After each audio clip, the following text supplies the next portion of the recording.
Hello friends, welcome to our YouTube channel. In this video I'm going to show you how you can fix your Bluetooth problem in your Vivo smartphone.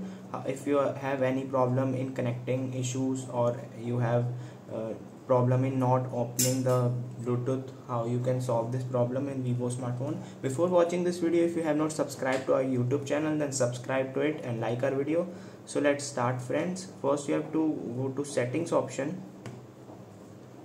You can go to settings, or either you can just swipe down. You can see there is a Bluetooth. Just long press it and it opens the settings, and you can see if you have this problem not opening and not connecting, then go to simply settings and swipe down. You can see there is a system, and here is a reset option.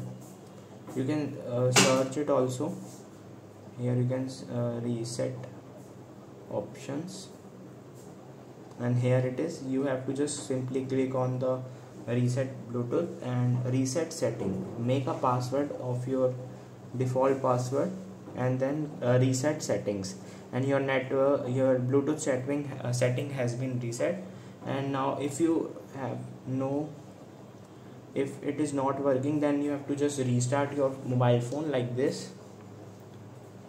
Long press on power phone and restart your mobile phone, and it will definitely works. I hope you like this video. If you like this video, then subscribe to our YouTube channel for more helpful tips and tricks videos. Thanks for watching.